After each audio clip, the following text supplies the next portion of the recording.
Okay class, कल हमने क्या डिस्कस किया था? We have started software matrices. हमने डिस्कस किया था सॉफ्टवेयर मैट्रिक्स की डेफिनेशन देखी थी कि सॉफ्टवेयर मैट्रिक्स होते क्या हैं, क्यों यूज करते हैं हम, और with respect to process and project domains किस तरीके से वर्क कर रहे होते हैं। अगर हम सॉफ्टवेयर मैट्रिक्स बेसिकली हमारे पास क्या होते हैं, मेजरमेंट टूल, जिसमें हम असेस कर सकें अपने सॉफ्टवेयर को, अपने प्रोसेस को, अपने प्रोजेक्ट को। सो प्रोजेक्ट और प्रोसेस की डोमेन में कुछ मैट्रिसेस ऐसे हैं जो सेम होते हैं और कुछ मैट्रिसेस ऐसे हैं जो डिफर कर रहे होते हैं।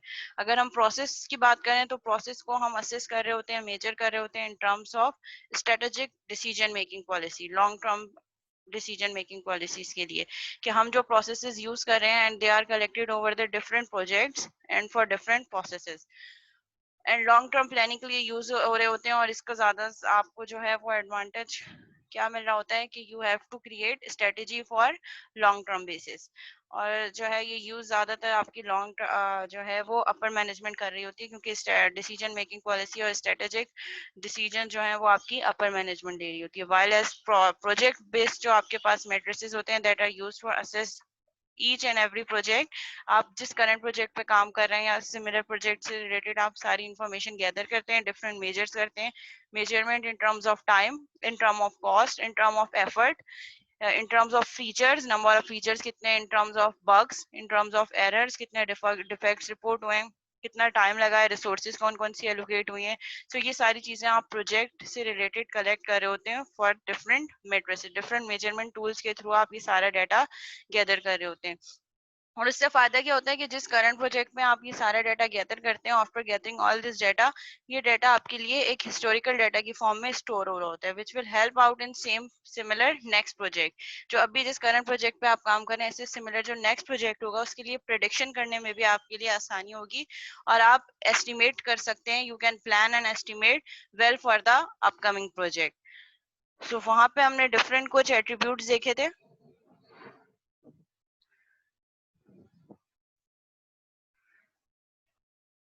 ठीक है, क्यों और रीजंस क्या है इवेल्युएशन करने के लिए, प्रेडिक्ट करने के लिए। प्रोसेस डोमेन में वी हैव डिफरेंट मैट्रिसेस, जिसमें से हमारे पास कौन कौन से मैट्रिसेस यूज होते हैं। कुछ मैट्रिसेस हैं तो दोनों में सेम है और कुछ हैं जो डिफर कर रहे होते हैं।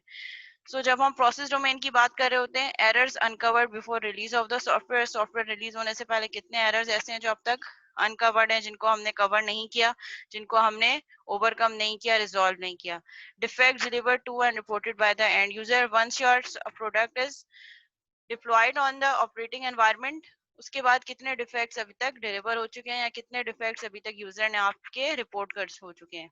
वर्क्स प्रोडक्ट डिलीवर्ड सो फार, अभी तक आपने कितने वर्किंग डिलीवरेबल डिलीवर कर दिए हैं, कितने ह्यूमन एफर्ट एक्सपेंड हुए अब तक, कैलेंडर टाइम कितना लगा है, और स्केड्यूल से कंफर्मेंस कितनी परसेंट हुई, मतलब जो आपने प्लान किया था वो प्लान कितना परसेंट आपने फॉलो किया है।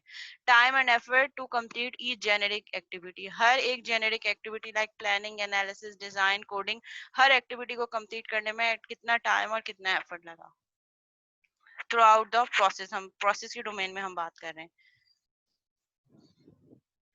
ठीक है। और it will help out for long term planning.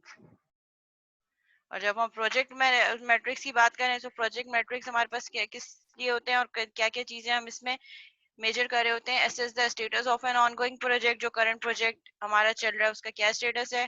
Potential risk अब तक कितने हैं उसको ट्रैक करें, कितने मॉनिटर हो चुके हैं, फर्दर आने के चांसेस कितने हैं। Uncover problem areas before their status become critical, अभी इस करंट प्रोजेक्ट में जिसमें हम काम कर रहे हैं उसमें कितने एरियाज ऐसे हैं, कितने इश्यूज ऐसे हैं जो अभी तक हमने सॉल्व नहीं किए और उनका स्टेटस जो है वो क्रिटिकल है, means we have to solve it as soon as possible.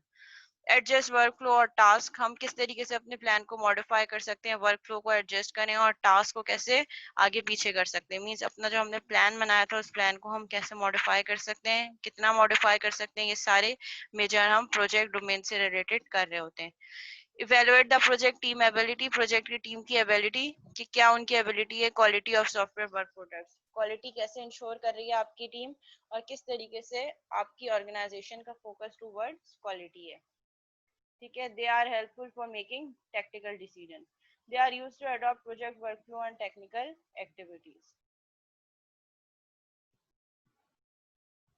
Project matrices are used to minimize the development schedule by making the adjustment necessary to avoid delays, यानी कि आप अपने प्लान में डिफरेंट एडजस्टमेंट कर रहे होते हैं। लेट से आपने टाइम थोड़ा सा बढ़ा दिया, इंक्रीज कर दिया, या जो क्रिटिकल फीचर्स हैं या जो क्रिटिकल प्रोजेक्ट्स हैं वहाँ पे आपने ज़्यादा फोकस रखा, वहाँ पे ज़्यादा रिसोर्सेज ऐड कर दिए, रिसोर्सेज के टास्क जो हैं वो और ऐड कर दिए, ताकि जो है आपके जो डिलेज और जो प्रोजेक्ट का जो टाइम बढ़ रहा है आप उसको मिनिमाइज कर सकें, और जो पोटेंशियल प्रॉब्लम्स आ रही हैं, जो रिस्क आइडेंटिफाई हो रहे हैं, आप उनको भी सॉर्ट आउट कर सकें।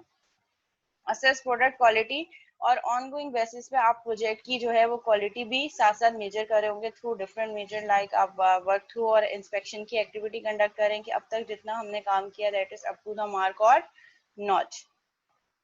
इन समरी, लास्ट में समरी क्या है, एज क्वालिटी इम्प्रूव, जैसे जैसे आपकी क्वालिटी इम्प्रूव होगी आपके डिफेक्ट्स कम से कम होते चले जाएंगे। जैसे ही डिफेक्ट्स कम होंगे द अमाउंट ऑफ रीवर्क, यानी कि आपको फिर बार बार रीवर्क नहीं करना पड़ेगा, क्योंकि डिफेक्ट्स कम है। जब डिफेक्ट्स कम है so you have to just modify और चेंजेस लिटिल बिट, बहुत ज्यादा रीवर्क रिक्वायर्ड नहीं होगा। And as rework goes down, जैसे जैसे आपका रिवर्क कम होता चला जाएगा, आपको ज्यादा काम नहीं करना पड़ेगा, द ओवरऑल प्रोजेक्ट की cost is also reduce. So the main factor जो होता है जिसमें हम किसी भी प्रोजेक्ट की बात कर रहे होते हैं, तो प्रोजेक्ट की सक्सेस को हम डिटरमाइन कर सकते हैं 3 पैरामीटर्स पे। अगर वो प्रोजेक्ट जो फीचर्स जो उसने लिस्ट डाउन किए हैं वो सारे कंप्लीट होने चाहिए किसी भी प्रोजेक्ट के, and with in time deliver होना चाहिए, within cost deliver होना चाहिए। So these three are the main parameters on which we can evaluate the success or failure of any project। अगर ये तीनों parameters somehow मतलब complete हो गए with plus minus additional 10%, कुछ थोड़ा बहुत तो जाहिर है exact तो आप वैसा नहीं estimate कर रहे होते, थोड़ा बहुत तो plus minus होता है, तो we are assuming that project is successful अगर वो within time है, within cost है, और जो उसने फीचर जो लिस्ट डाउन है वो सारे के सारे अगर फुलफिल कर रहा है तो।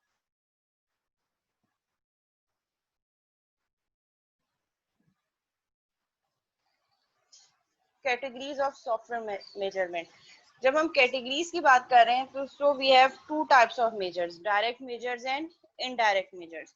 डायरेक्ट मेजर क्या होंगे, हमारे पास ऐसे मैट्रिसेस जो हमें डायरेक्ट वैल्यू दे रहे हो, लेट से टाइम कितना लगेगा, ठीक है, एक ऐसी वैल्यू जिसमें हमें डायरेक्ट एक नंबर हो, और जिसके मेजर के लिए हमें क्या चाहिए हो, बहुत ज्यादा एडिशनल एट्रीब्यूट्स ना चाहिए हो। Direct we can calculate it, कितनी कॉस्ट लगी डायरेक्ट हम कॉस्ट निकाल सकते हैं, एफर्ट कितनी लगी, कितने आप हमारे जो आवर्स हैं एक्सपेंडेड हो इन टर्म्स ऑफ आवर्स आप बता सकते हैं, टाइम कितना लगा इन टर्म्स ऑफ आवर आप बता सकते हैं, कितनी लाइन ऑफ कोड है काउंट करके आप बता सकते हैं। मींस डायरेक्ट मेजर्स वो मेजर्स होते हैं जो आप डायरेक्टली काउंट करके बता सकते हैं। एग्जीक्यूशन स्पीड, आपका जो कोड एग्जीक्यूट हो रहा है उसकी स्पीड कितनी है, डिफेक्ट कितने रिपोर्ट हो, तो ये सारी वो चीजें हैं जो आप डायरेक्टली कैलकुलेट कर सकते हैं, जिसको कैलकुलेट करने के लिए आपको एक्स्ट्रा कोई और एट्रीब्यूट नहीं चाहिए।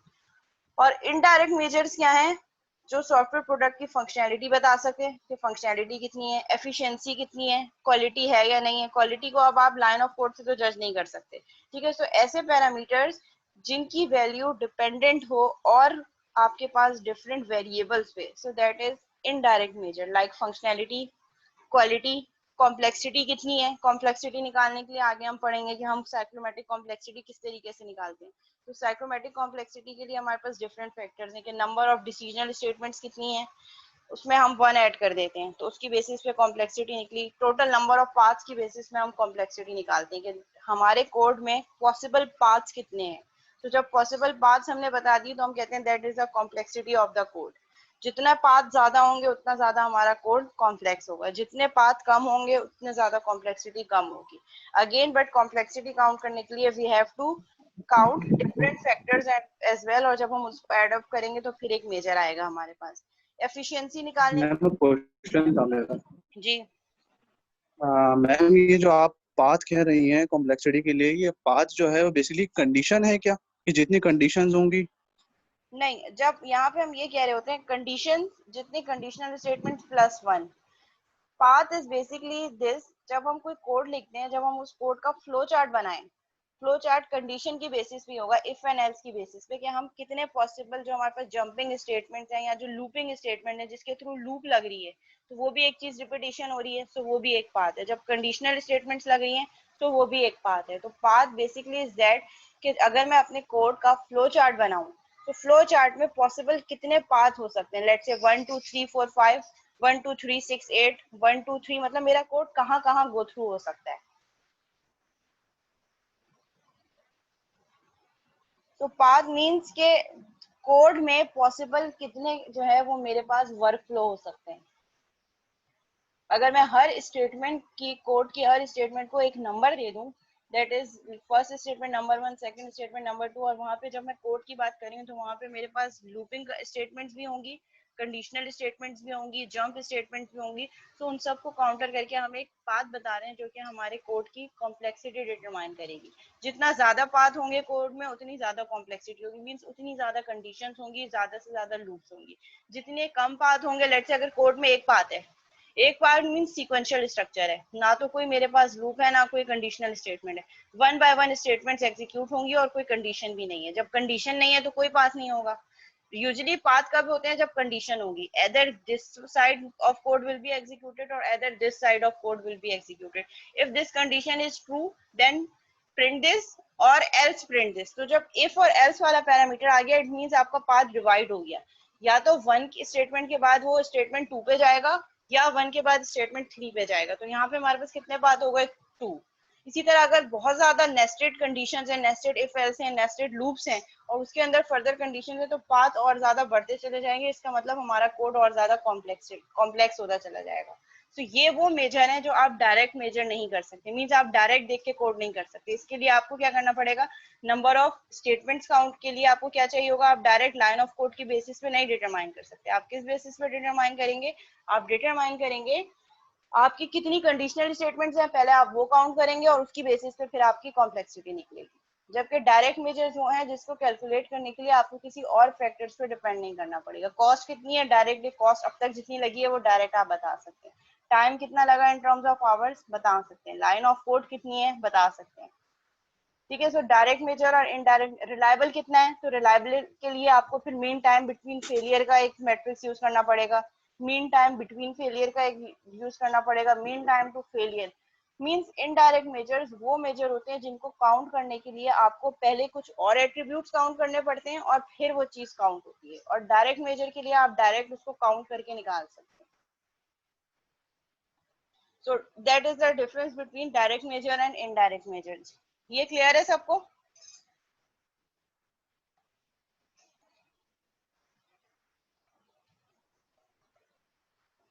ठीक है। कोड की बेस पे कॉस्ट कैसे मेजर होगी ये हम आगे देखेंगे जब हम अभी एफपी और एलओसी पढ़ेंगे। जितनी लाइन ऑफ कोड जनरेट होगी टोटल एक प्रोजेक्ट के लिए, और फिर हम देखेंगे कि हम अपने डेवलपर्स को कितना पे कर रहे हैं, तो फिर उसी पे की बेसिस उसी कॉस्ट की बेसिस पे हम डिवाइड कर देंगे। जाहिर है हम जो डेवलपर को पे कर रहे हैं वो कोड राइट डाउन करने पे कर रहे हैं, तो उसी के बेसिस पे फिर हम एस्टिमेशन करेंगे। So we have different standards for calculating cost. कुछ हम देखेंगे LOC based, FP based, COCOMO based के कोकोमो में कैसे हो रही है हमारी कॉस्ट कैलकुलेट, और फिर जो है हमारे पास एफपी और एलओसी में कैसे हो रही है। ठीक है। Size oriented matrix. Size oriented matrix आपके पास कौन से मैट्रिक्स हैं जो कि डिटरमाइन कर रहे हो सॉफ्टवेयर का साइज। ठीक है। और यहाँ पे एक मेजर हम यूज कर रहे होते हैं दैट इज के लॉग। के log stand for 1000 line of code. ठीक है। हम ये कह रहे हैं कि पर केलॉग मतलब हर 1000 लाइन ऑफ कोड पे कितने एरर जनरेट हुए। और मैट्रिक्स इन्वॉल्व कौन कौन से होंगे? मैट्रिक्स इंक्लूड एरर्स पर Kellogg. Kellogg stands for 1000 line of code. Her 1000 line of code में कितने एरर जनरेट हुए, हर 1000 लाइन ऑफ कोड में कितने डिफेक्ट्स आपके पास जनरेट हुए, हर 1000 लाइन ऑफ कोड को जनरेट करने की डॉक्यूमेंटेशन जनरेट करने के लिए कितने डॉलर्स लगे, मतलब कितनी कॉस्ट आई डॉक्यूमेंटेशन पे। पेजेस ऑफ डॉक्यूमेंटेशन पर Kellogg. Her 1000 line of code के लिए अप्रोक्सीमेटली कितने pages of documentation you have design. Error पर पर्सन मंथ। हर पर्सन ने जो काम किया, मतलब स्टाफ मंथ, पर्सन मंथ के हर मेंबर ने, स्टाफ के मेंबर ने जो काम किया, ऑन एवरेज कितने एरर्स हर स्टाफ ने जनरेट किए। लेट्स से 2 डेवलपर हैं तो इंडिविजुअली हर डेवलपर ने एक मंथ में कितने एरर जनरेट किए जो उसने कोड राइट डाउन किया। KLOCs per person month. हर स्टाफ मंथ ने एक महीने में कितने 1000 line of codes write down किए। And dollars per page of documentation. हर पेज के जो है डॉक्यूमेंटेशन जो आपने किए उसके हर पेज पे कितने डॉलर, मींस डॉलर्स को हम एफर्ट निकालेंगे। तो जब एफर्ट निकालेंगे तो कॉस्ट भी निकल जाएगी। एफर्ट मींस कितने टाइम लगे और हम उनको कितना पे कर रहे हैं, तो फिर उसको फॉर्मूले में ड्राइव करके वी कैन ड्राइव और कैलकुलेट कॉस्ट एज वेल। तो कॉस्ट हम निकालने के लिए पहले एफर्ट निकालेंगे और एफर्ट की बेसिस पे फिर हमारे पास कॉस्ट निकल जाएगी। तो Klog stands for 1000 line of code.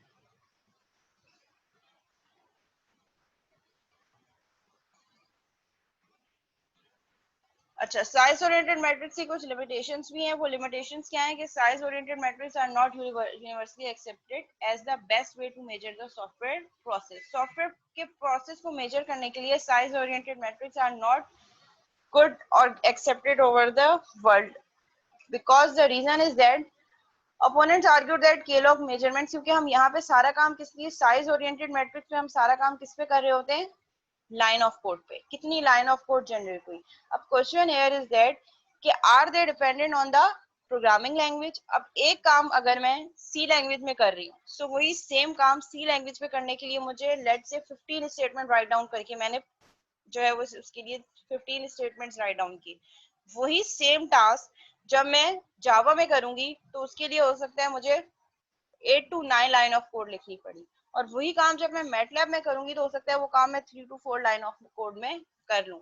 तो इस size oriented matrix are not, मतलब जो आपके ओपोनेंट्स है वो क्या कह रहे हैं कि size oriented matrix are not good measures. अगर आपके पास डिफरेंट प्रोग्रामिंग लैंग्वेजेस हैं, हर प्रोग्रामिंग लैंग्वेज के अपनी जो है वो स्टैंडर्ड्स हैं, अपना सिंटेक्स है, और जैसे जैसे आप आगे की तरफ जितनी ज्यादा प्रोग्रामिंग लैंग्वेजेस जो ट्रेडिशनल थी, प्रीवियस लैंग्वेज है, उन पे काम करेंगे तो ज्यादा लाइन ऑफ कोड जनरेट करना पड़ेगा, और जैसे जैसे आप आपकी जनरेशन लैंग्वेजेस बढ़ती चली जाएंगी वहां पे वही सेम काम कम line of code, reduce line of code से विद एफिशिएंसी हो सकता है। तो आप कैसे लाइन ऑफ कोड पे मेजर कर सकते हैं? ठीक है, parallelize well design but short programs. ठीक है, शॉर्ट प्रोग्राम्स के लिए तो ठीक है, लेकिन अगर आपके पास बहुत कॉम्प्लेक्स प्रोग्राम है तो उसके लिए Klog is not a good measurement tool. cannot easily accommodate non procedural languages। अगर नॉन प्रोसीजर लैंग्वेजेस हैं, मतलब जो सिंटेक्स नहीं है, जैसे जिस लैंग्वेज का स्ट्रक्चर लैंग्वेज नहीं है, जो ठीक है, जो प्रोसीजरल लैंग्वेज नहीं है, जैसे मैटलैब हो गया, प्रोलॉग हो गया, तो उनके लिए आप Klog पे काम करना बहुत डिफिकल्ट होगा। Require a level of detail that may be difficult to achieve. वही चीज अगर आप अलग अलग लैंग्वेजेस पे काम कर रहे हैं तो फिर आपको फर्दर डिटेल्स ऐड करनी पड़ेंगी, और वो अगर जैसे जैसे अगर प्रोग्रामिंग लैंग्वेजेस चेंज हो रही है तो उसको फिर मेंटेन करना बहुत ज्यादा डिफिकल्ट होगा। So these are the some issues with size oriented metric. जब आप डायरेक्ट लाइन ऑफ कोड की बेसिस पे मेजर करेंगे so that are not good estimates. Estimates जो आएंगे बट उसकी एक्यूरेसी जो है वो बेटर नहीं होगी, क्योंकि it depends on programming language, very कर रहा होता है प्रोग्रामिंग लैंग्वेज पे। तो फिर इसको सपोर्ट करने के लिए क्या चीज आई, function oriented matrices. Function oriented matrices क्या कह रहे हैं कि आप अपने प्रोजेक्ट की लाइन ऑफ कोड पे ओनली जो है वो डिटरमाइन करने के बजाय आप क्या करें, आप अपने जो प्रोजेक्ट है जिसके आपको कॉस्ट और एस्टिमेशन एफर्ट निकालने हैं उसको आप फंक्शन पॉइंट्स में ब्रेक कर दें। फंक्शन पॉइंट्स क्या है? 5 फंक्शन पॉइंट्स हैं। 5 function points are this: number of inputs कितने होंगे आपके कोड में, नंबर ऑफ आउटपुट कितने हैं, फाइलिंग कितनी यूज होगी, बैकएंड पे रिपोर्ट्स किस तरीके से जनरेट हो रही है, और आपके पास एक्सटर्नल डाटा क्या है, मतलब अगर आउटसाइड से कोई डाटा आ रहा है या जो यूजर इनपुट दे रहा है वो कैसे हो सकता है, कोई थर्ड पार्टी टूल या किसी और सॉफ्टवेयर का डाटा अगर आ रहा है तो आप अपने प्रोजेक्ट को इन 5 डोमेन्स में ब्रेक करके फिर फंक्शन पॉइंट, यानी कि दीज आर फंक्शन पॉइंट्स, और उनकी बेसिस पे आप कैलकुलेट करें। तो उसकी बेसिस का ये फॉर्मूला क्या है, FP is equal to count total multiply by 0.65 is a constant value plus 0.01 multiply by sum of value of adjustment factors। अच्छा, adjustment factors यहाँ पे क्या है? adjustment factors are this जिसमें हमारे पास 14 डिफरेंट फैक्टर्स यूज होते हैं जब हम एफपी यूज कर रहे होते हैं, जिसको हम एनवायरमेंटल फैक्टर कह रहे हैं। एनवायरमेंटल फैक्टर में क्या चीज आएगी? टेक्नोलॉजी यूज, डेटाबेस कौन सी यूज कर रहे हैं, प्रोग्रामर की एबिलिटी क्या है, प्रोग्रामर की स्किल्स क्या है, एनवायरमेंट क्या है, नेटवर्किंग रिसोर्सेज क्या है, सिस्टम बैकअप रिसोर्सेज क्या है। मतलब we have different environmental factor जो प्रोजेक्ट से रिलेटेड नहीं है बट ऑर्गेनाइजेशनल फैक्टर्स हैं जो किसी भी प्रोजेक्ट में अगर ऐड हो तो उसकी कॉस्ट को इंक्रीज या डिक्रीज कर सकते हैं। ठीक है, अगर आपके पास ऐसा सॉफ्टवेयर चाहिए जो कि नया सॉफ्टवेयर है बट उसकी कॉस्ट बहुत ज्यादा है, बट अगर आप उसको इस करंट सॉफ्टवेयर पे काम करेंगे तो आपको बहुत ज्यादा हेल्प मिलेगी, तो जब आप उस नए सॉफ्टवेयर को ऑप्ट करेंगे तो आपकी ओवरऑल कॉस्ट बढ़ जाएगी। ठीक है, तो जब ये मल्टीप्लाई होगा तो इसकी कॉस्ट बढ़ जाएगी, और अगर आप सेम उस पर जाने, मतलब हर चीज नॉमिनल है, नॉर्मल है, या इस फैक्टर की वैल्यू को मैं 1 कर दूं तो फिर ओवरऑल उसका मेरी प्रोजेक्ट की कॉस्ट पे कोई फर्क नहीं पड़ेगा। और ये काउंट टोटल क्या है? जो आप प्रोजेक्ट के अलग अलग फंक्शन पॉइंट लगा रहे हैं कि इस जो करंट प्रोजेक्ट में हम काम कर रहे हैं इसमें नंबर ऑफ इनपुट कितने होंगे, नंबर ऑफ आउटपुट कितने होंगे, ये वो काउंट टोटल है। Function point values on past project can be used to compute. और फंक्शन पॉइंट हम निकालेंगे कैसे? अब क्वेश्चन इज दैट कि मुझे कैसे पता चलेगा कि जिस करंट प्रोजेक्ट पे हम अभी काम करने जा रहे हैं उसमें नंबर ऑफ इनपुट कितना है, नंबर ऑफ आउटपुट कितना है। तो यहाँ पे हम कंप्यूट करेंगे ये सेम प्रीवियस पास प्रोजेक्ट से, यानी कि यहाँ पे हमारे पास हिस्टोरिकल डाटा भी यूज होगा। तो उस हिस्टोरिकल डाटा को यूज करते हुए हम इस करंट प्रोजेक्ट की एस्टिमेटेड जो है वो एफपीपी की वैल्यू निकालेंगे, उसको ऐड करेंगे और ऐड करने के बाद इस फॉर्मूले में पुट इन करके हम इस जो नया प्रोजेक्ट जिस पे हम काम कर रहे हैं उसकी कॉस्ट निकाल सकते हैं।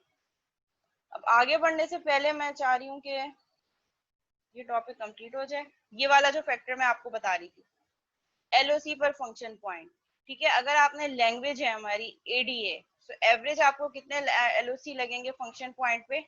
एवरेज 154। अगर आप असेंबली लैंग्वेज पे काम करेंगे वही काम you have to write down on average 337 line of code. C language पे काम करेंगे तो 162। सी लैंग्वेज क्या है हमारे पास? स्ट्रक्चर लैंग्वेज है। C plus plus object oriented language 66 line of code. COBOL business oriented language 77 line of code. Java पे अगर आप काम करेंगे 55 लाइन ऑफ कोड। और आपके पास प्रोलॉग जो मशीन लैंग्वेज मशीन लर्निंग के लिए यूज हो रही है 78। विजुअल बेसिक पे काम करेंगे 47।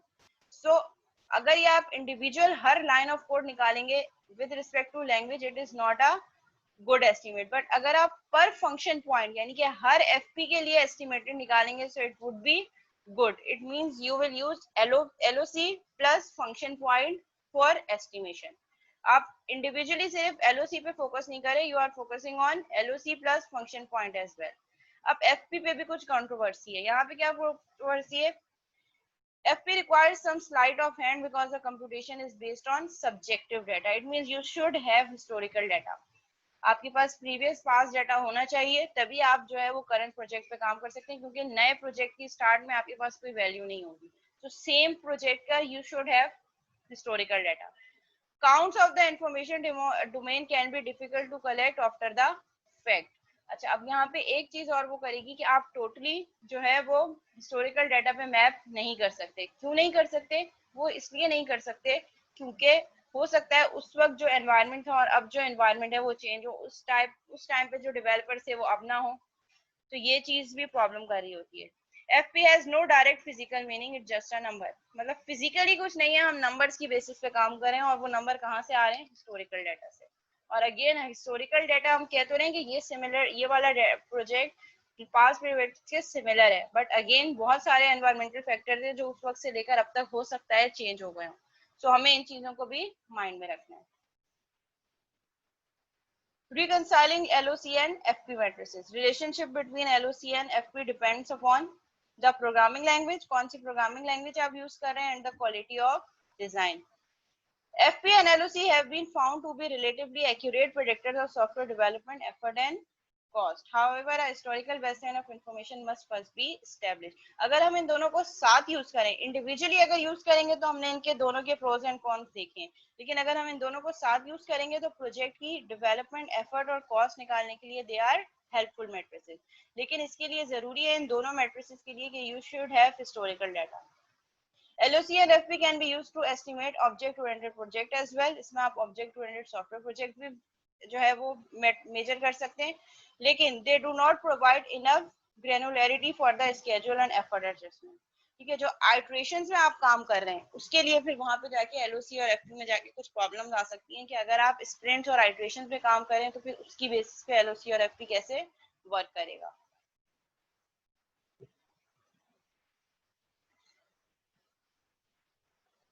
हिस्टोरिकल डाटा से एस्टिमेटेड लाइन ऑफ कोड निकालेंगे। तो यहाँ पे हम क्या करें? We are measure for estimation. Estimate means ये कि हम पहले से बता रहे हैं कि इसमें एस्टिमेटेड लाइन ऑफ कोड इतनी होंगी। तो एस्टिमेटेड का मतलब है जो हम एस्टिमेट कर रहे हैं, और फिर हम एक्चुअल जो हमने एस्टिमेट किया है, फिर जब हम जैसे रन करते जाएंगे प्रोजेक्ट, जैसे जैसे सॉफ्टवेयर डेवलप, एस्टिमेटेड को जो हमारा एक्चुअल है उससे मैच करेगा।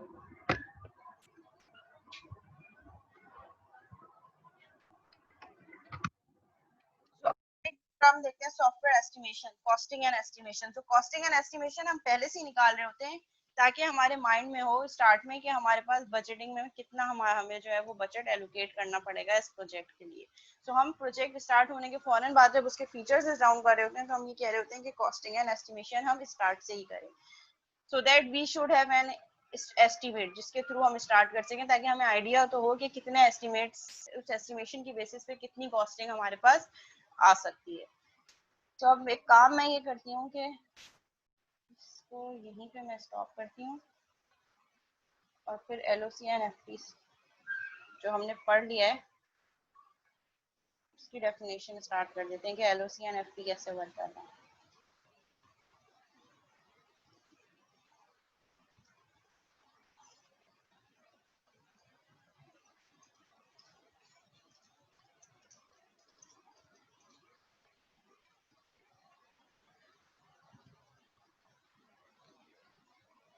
ठीक है, यहाँ पे हम क्या कर रहे हैं, LOC and FP based estimation देख रहे हैं कि एक्चुअली वो चीज जो हमने अभी थ्योरी में देखी उसको अब हम प्रैक्टिकली सॉल्व करके देखेंगे एक प्रोजेक्ट के लिए। एलओसी बेस्ड एस्टिमेशन भी करेंगे और एफपी बेस्ड, ताकि आप लोगों के जो क्वेश्चंस हैं कि कैसे करेंगे क्या होगा वो चीज हम साथ साथ सॉल्व करते चले जाएं।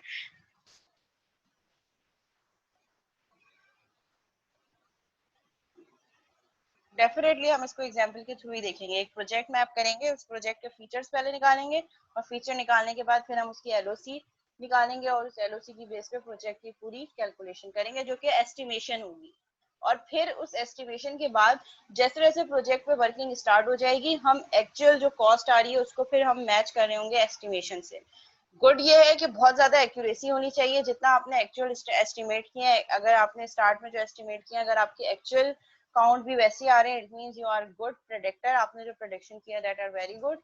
आपके सॉफ्टवेयर प्रोसेस जो है वो बहुत अच्छे प्रोसेस हैं, जो हिस्टोरिकल डाटा है वो बहुत अच्छा रिजल्ट दे रहा है, जिसकी उसकी बेसिस पे आपके एस्टिमेशन आर एक्यूरेट। और अगर ऐसी एक्यूरेसी नहीं है इट मींस कि आपके कहीं ना कहीं प्रोसेस में कुछ लिमिटेशंस हैं and you have to overcome this so that. अच्छा, यहाँ पे ये होता है कि with the passage of time जैसे जैसे आप आगे मूव करते चले जाते हैं, सेम प्रोजेक्ट पे काम करते चले जाते हैं, उतना ज्यादा हिस्टोरिकल डाटा ऐड होता चला जाता है और जितना ज्यादा डाटा होगा उस पर उतनी ज्यादा इंटीग्रेशन बेटर हो सकती है और एस्टिमेशन और ज्यादा बेटर हो सकती है when you have huge set of data.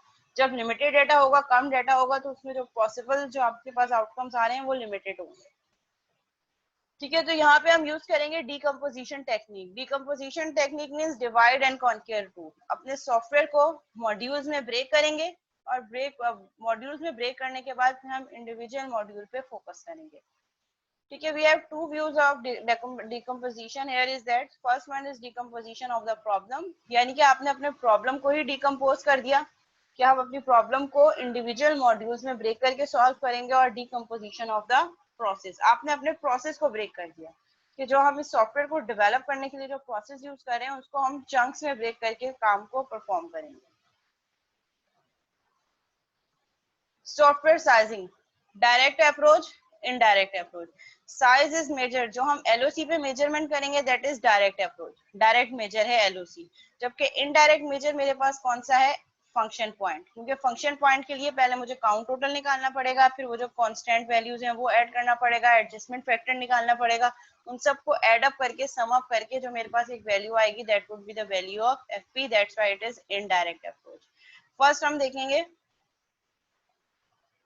Problem based estimation. Problem based estimation, हम प्रॉब्लम की बेसिस पे एस्टिमेशन कर रहे हैं। LOC and FP are used in two ways. सबसे पहले हम यूज करेंगे as an estimation variable and next we will use baseline metrics from previous project. Means अभी जो हम करंट प्रोजेक्ट यूज कर रहे हैं उसका एक एस्टिमेशन वेरिएबल होगा और उसकी वैल्यू कहाँ से आएगी, बेसलाइन मैट्रिक्स से, यानी कि हिस्टोरिकल डाटा से हम अभी का जो हमारा नेक्स्ट प्रोजेक्ट जिसकी हम एस्टिमेशन कर रहे हैं उसकी एस्टिमेशन वैल्यू निकालेंगे। वो कैसे निकलेगी, फ्रॉम हिस्टोरिकल डाटा। ठीक है, अब इसकी हम एग्जाम्पल पे आ जाते हैं। स्टेप्स क्या क्या होंगे हमारे पास। सबसे पहला स्टेप ये होगा कि आप अपने सॉफ्टवेयर को ब्रेक करें फंक्शंस में, फंक्शन मींस मॉड्यूल्स में, फंक्शंस में ब्रेक करें सॉफ्टवेयर को। हिस्टोरिकल इंफॉर्मेशन यूज करते हुए आपका जो प्लानर है वो एस्टिमेट करेगा optimistic, most likely and pessimistic value. अच्छा, यहाँ पे मैं बता दूं कि ऑप्टिमिस्टिक वैल्यू क्या है। Optimistic value means best case, most likely average and pessimistic worst case. तो यहाँ पे हम हिस्टोरिकल डाटा को देखते हुए जो हमारे जो नया प्रोजेक्ट है उसके जो फीचर्स निकले हैं उसका हम बेस्ट केस निकालेंगे हिस्टोरिकल डाटा की बेसिस पे कि इस टाइप के सेम प्रोजेक्ट में बेस्ट केस क्या था कि इतने फंक्शन जो है वो कितनी लाइन ऑफ कोड में कंप्लीट हुए बेस्ट केस।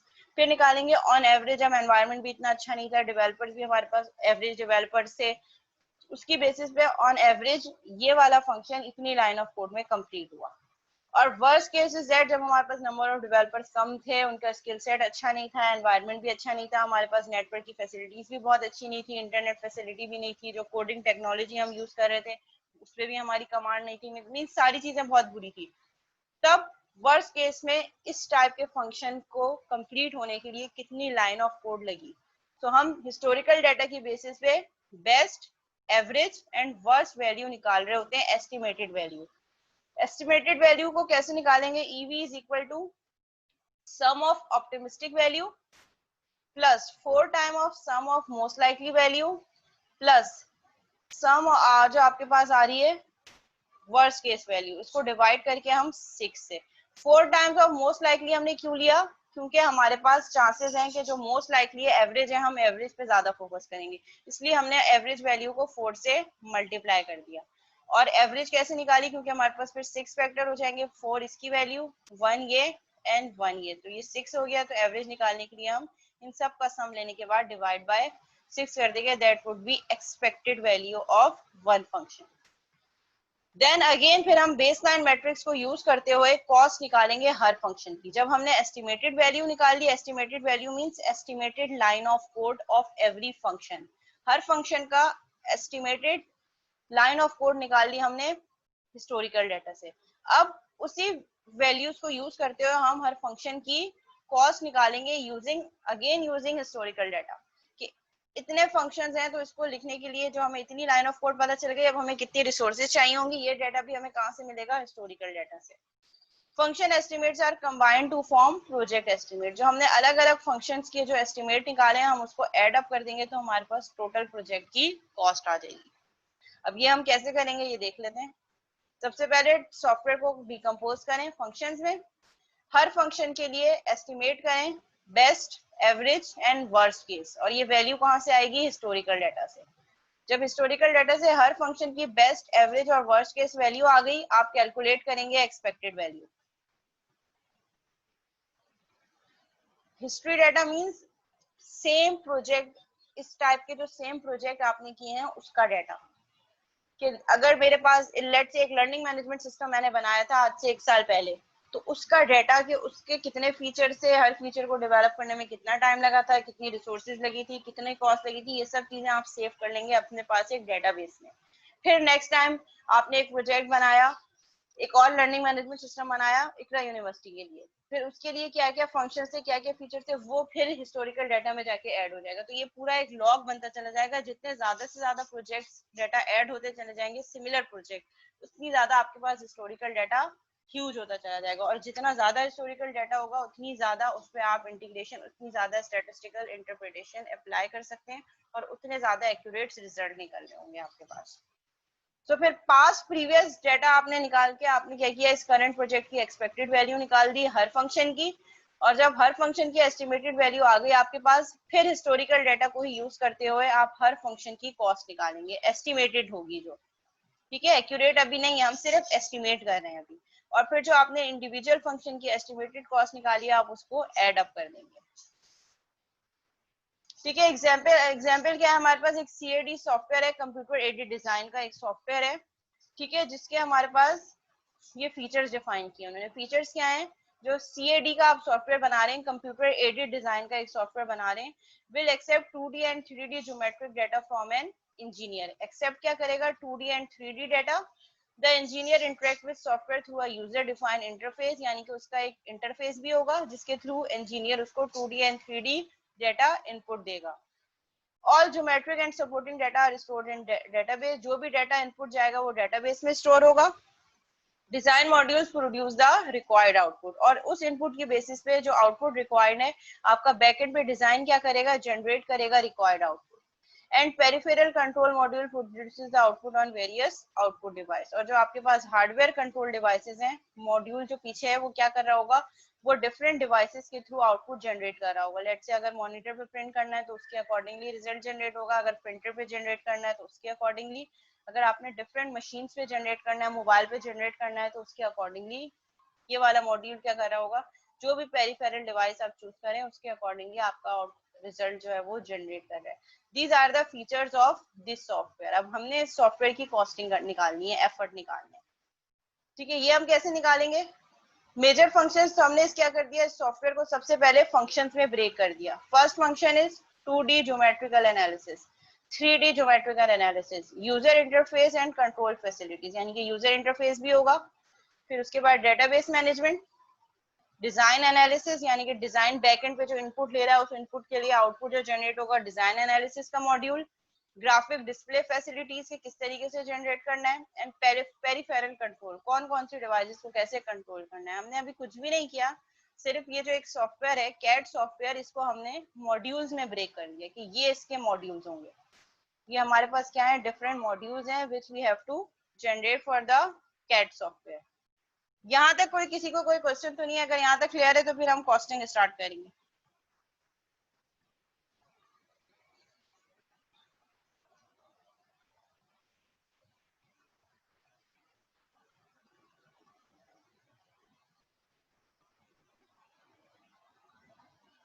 हाँ तो मीटिंग एंड होने वाली है तो दोबारा नेक्स्ट मीटिंग ज्वाइन कर लेंगे, इसमें कौन सी कोई इतना बड़ा इशू है।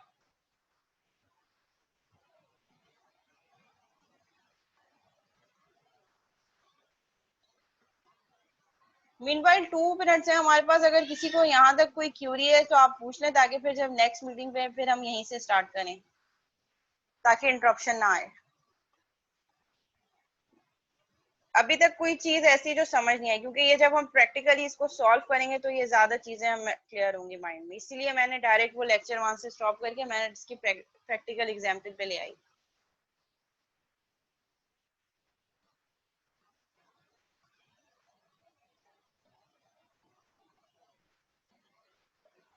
जी